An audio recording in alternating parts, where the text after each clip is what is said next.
What's up, guys? Welcome back to another week in the garage. We're here working on the 76 VW Beetle. Just to give you a recap of last week and the last couple weeks, we got the engine running.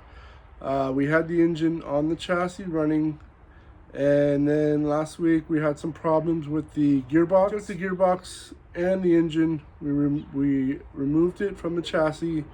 Have the engine off. Took the gearbox off. We have the gearbox on the bench now. So we went through, we took the nose cone off. I'll insert a picture here.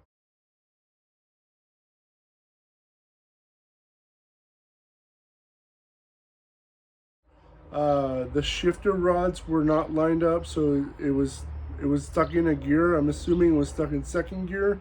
So we got the shifter rods lined up to put them in neutral. Put the nose cone back on,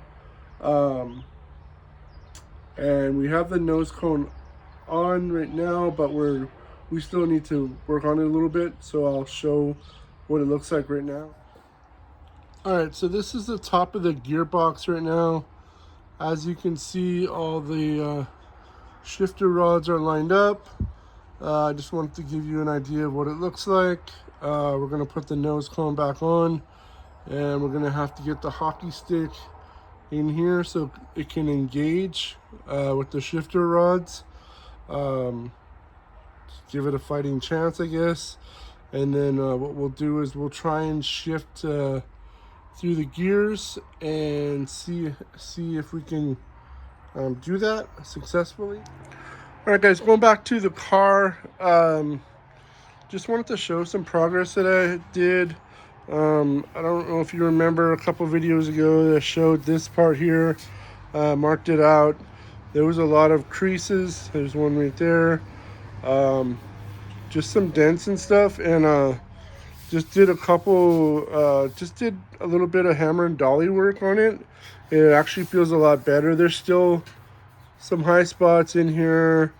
You can see this part here is still kind of got some dents in there. This is kind of low right here, but compared to what it was, it's actually pretty good.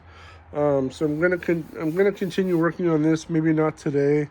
It's kind of late just to be hammering out here, so I'll probably just do a little bit of sanding. What I was gonna do was focus on this piece tonight. As you can see, all this filler that they put on here, you can see the pinholes. So I don't know what kind of filler they used. I don't know what kind of job they did. So I'm not gonna filler over this. It's actually smooth, but I'm probably just gonna strip this off with a strip disc. That way I can redo it. I don't want to go over somebody else's work that I already see pinholes in there, so I don't know the quality of that filler. Like I said, it's not going to be a show car or anything, but I mean, I'm at this point where I'm doing this amount of work, so I might as well do it right, at least as right as I know how to do. All right, so we did a quick strip disc on this. We're going to clean this up, wipe it down, and then we're going to put some asphalt in here just to protect the metal, get it cleaned up, and it doesn't look too bad. There's a spot right there. You can obviously see there's a dent. That's going to be probably just filler. This, I need to feather this out because there's a ridge. I can feel it now. So I have to feather that out along the lines of all this. The strip disc is pretty aggressive, so but it's got all that old filler off of there, so I'm happy about that. I'll just clean it up right now, and then I will put some asphalt on there and treat it so it doesn't flash rust or anything. So we're back out here in the garage. I'm trying to finish the week out strong. Got a couple things to do today. We're gonna try and get the gearbox back in. Got a couple things to tie up on that. Gonna put a new gasket in, nose cone to chassis seal. Got some things on the gearbox. One of the washers was no good, so I need to replace that. Also working on just a bunch of things today, trying to get as much done as I can.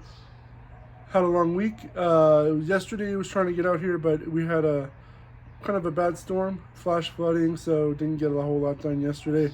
We're trying to make up for that today. So let's get on it. Okay, so trying to get some things done on the chassis. One of the things that I need to do is replace the steering coupler.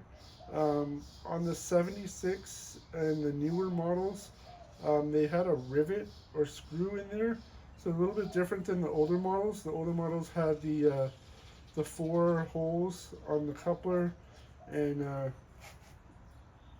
so it's a little bit different. So this one I'm trying to drill out as you can see, the top and the bottom. Those are the ones that had the screw in there with the rivet. So I've been working on that. The top one's almost done. Bottom one is coming along, taking a little bit more work, but that's one of the problems with this newer style. I mean, it's not a problem, it's just different than the older style. It seems like it was a better design back then, but you know, what do I know? So alright guys, getting ready to put the nose cone back on. Got the gasket on right now, so got that done. And if you can take a quick look, you can see all the shifter rods are lined up. So as long as we get the hockey stick in correctly engaged, we should be good. So let's go ahead and try and get that on. Guys, we got the gearbox back in. It's not mounted, but it is. It's on. I still need to put the mounts on the nose cone mounts and then the bell housing mounts. So we'll finish that tomorrow. I just wanted to finish out the video, and wanted to thank everybody for watching. If you haven't yet, please like, comment, and subscribe to the channel, and we'll see you all next week. Thank you. Bye-bye.